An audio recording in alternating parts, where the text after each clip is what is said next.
Hi, this is Reverend Paul Sladkis with Good News Broadcast, Interfaith Minister, and I'm speaking with Therese Borchard. Hi, how are you? Thanks for having me. I'm very excited to get an opportunity to speak with you. You're doing a lot of good work, and it's called, you have a book, Beyond Blue, Surviving Depression and Anxiety and Making the Most of Bad Genes. You have a very successful blog on Beliefnet, right? It's called Beyond Blue. Yay! Yep. Yeah. And the reason is because you have a lot of important things to talk about in your blog, and then people are in need of this surviving depression and anxiety, making the most of bad genes, and you have a great sense of humor about it. Welcome to the show. Thank you. Thanks a lot. So how's things going for you?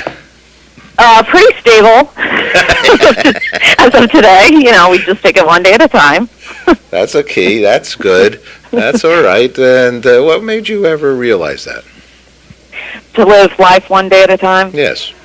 I think after you live through something like manic depression, or when you live through a nervous breakdown, you really can't go back to living in decades or years. You have to break it down into days because, you know, let's be honest, I think anyone who's had a nervous breakdown is scared to death that they're going to have another one and that their medication combination isn't going to work, and, you know, what if, because you've just hit rock bottom and you know how that feels.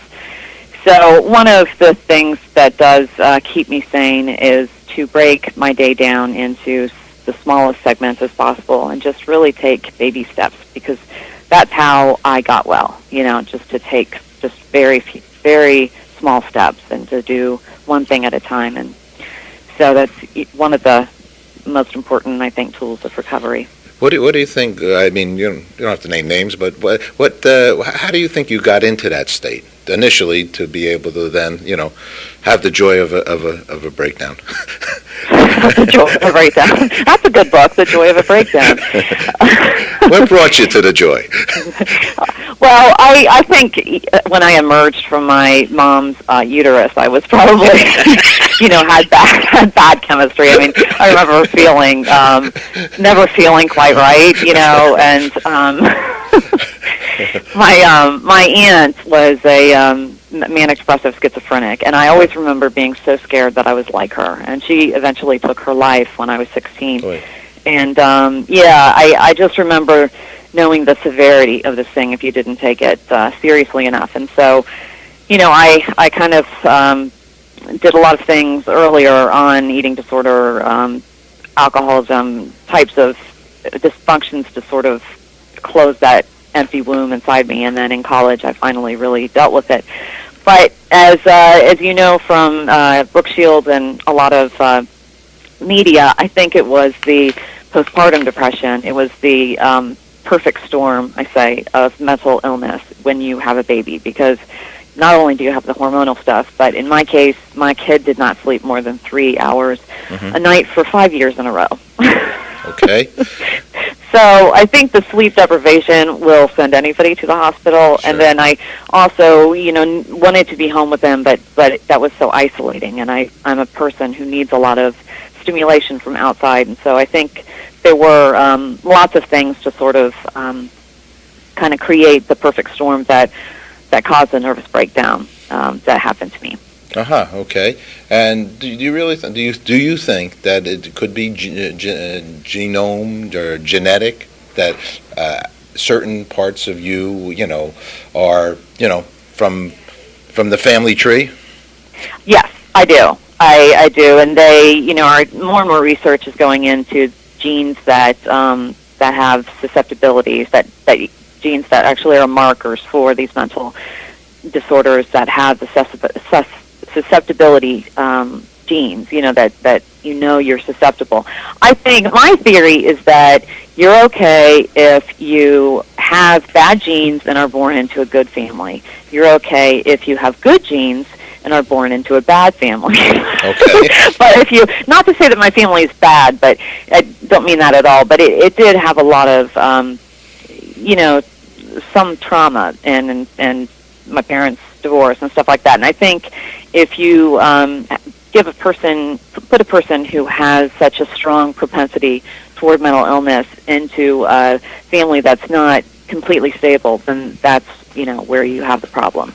Well, how does somebody recognize that they're depressed, would you say? I would say functioning. Are you able to sleep, eat, work? A lot of people go through situational depression, and I think if they correct their eating and pay more attention to that, if they pay attention to their sleeping, and if they exercise, I think those three can reverse a lot of depression today, because we really don't eat well as a country. And the exercise, I'm not going to be like Tom Cruise and say that can cure all depression, because I was running six miles a day when I was suicidal. But I think that that's where you start. If you can't work, if your concentration, if you have any thoughts of death at all, I would consult a physician. That's where I think it gets dangerous, is the I want to die thoughts. I want to die. And having those for chronic periods of time, for a year, a 2 year, as the doctor explains to me, your willpower wilts, and if you have these suicidal ideations for so long that your willpower can't contain them anymore, and that's when you become a real danger to yourself. When do you feel, in that you're out there with your message, okay? You're out there publicly, you're out there in the world of media, and you're even open for people to share their comments on your comments. And, that's very brave, very humble, and very wonderful. I applaud you for that. What brought you to that degree? I mean, one is writing, right? You write a book, and the sort of, people don't kind of respond. Well, they might send you letters and things, I don't know. But, and now the world has changed a lot, and you are on the blogging world, right? What gave you that humbleness to go out and to share your story? When you want to be dead for almost 2 years, I made an ultimatum with God. I said, I didn't think that there would ever be a morning that I'd wake up and want to be alive. And I said, if I ever wake up one morning and I want to be alive, I will dedicate the rest of my life to helping people who feel this way.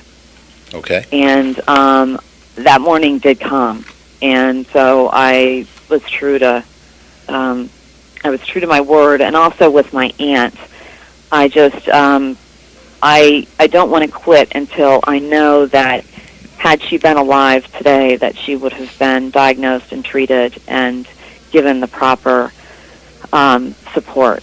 I just know too many people who have died because of suicide, and now that I've done all my research for the book, I know 1 million people die, more than AIDS, traffic accidents. It's the second leading cause of women 15 to 40. It's a tremendous amount of people that die that don't need to. Let me ask you this, and I mean it in a very sensitive way.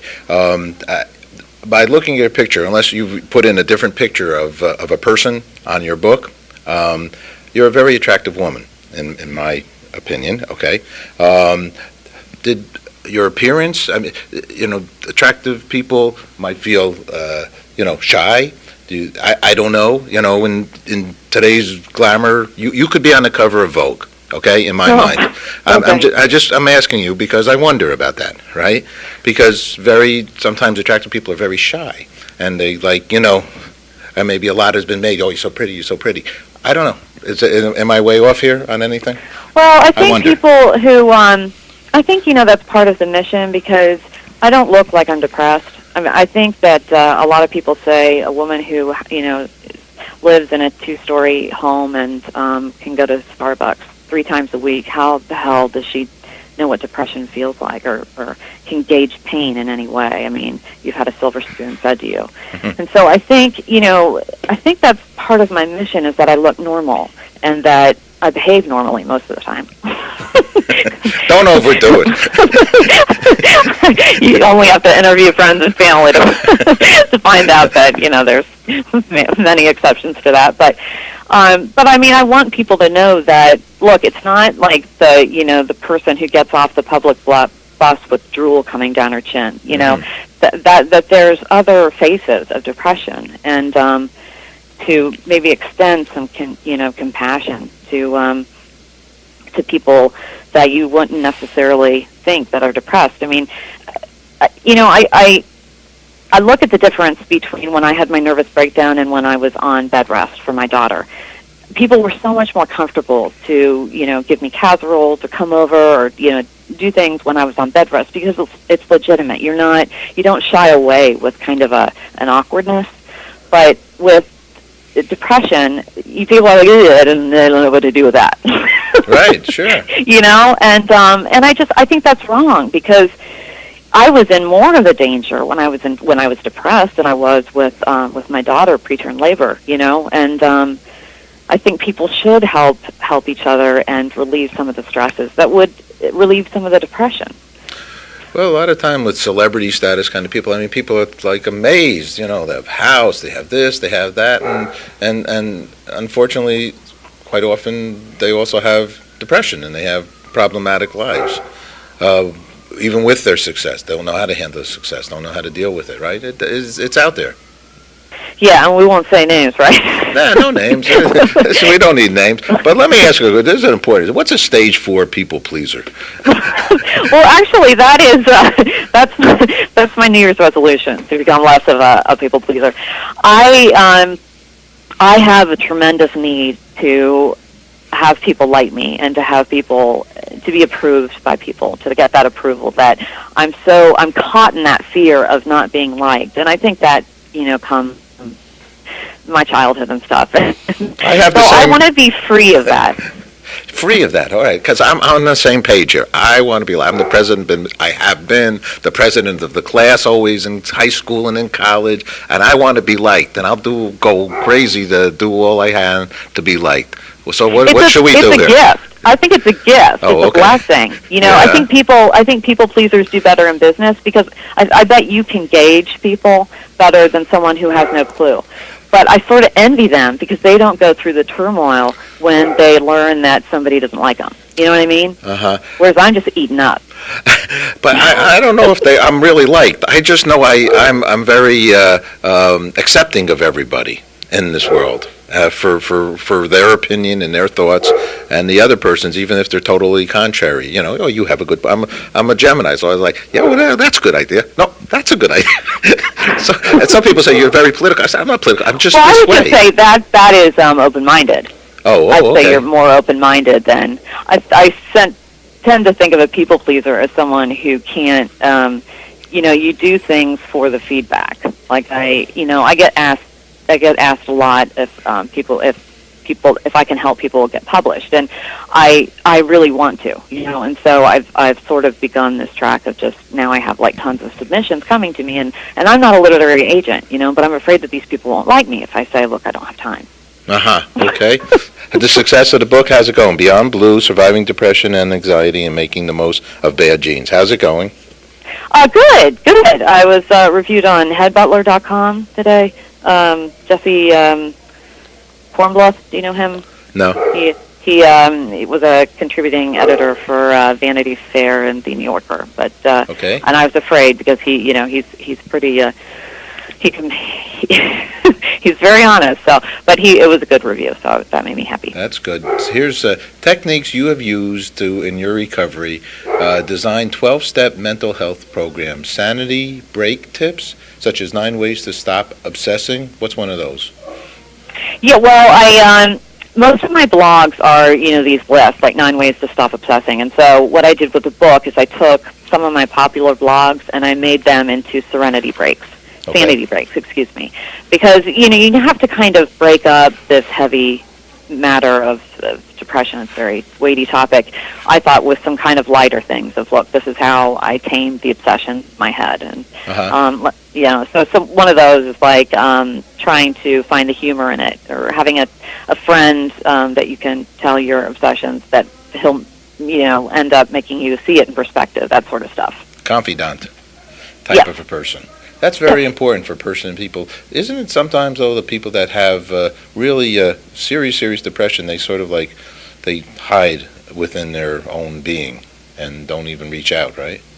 I think that's a crucial step, yes, is the support. And I think that's where Beyond Blue really helps me, the blog, because I get to be, with and help people on a daily basis. And we have I moderate a Beyond Blue depression online support group, and we can, create threads and talk to each other. And I think that's really important to have a group of people who understand you, especially when you don't have a lot of family members and friends that do. All right, that's beautiful. And the web is a great place for it now, right? I mean, it gives a lot of people opportunity. Yeah. All right, you're doing beautiful work here. Thank you for doing it. I'm going to read a quote from the beginning of your book. One should learn from turmoil and pain, share one's joy with those less joyful, and encourage passion when it seems likely to promote the common good, said Kay Jameson. And your book, Beyond Blue. Last question, what's good news for you? What's good news for me? Good news is that there's hope. I think even if I do fall into this rut again, I know that I will be hopeful that it doesn't last forever and there's a way out. Beautiful. Okay. That's a real honor and pleasure to speak with you. Congratulations on sharing so much positive, life-affirming thoughts with a lot of people. Congratulations. Thank you. Thanks so much. Take care. Bye-bye. Bye.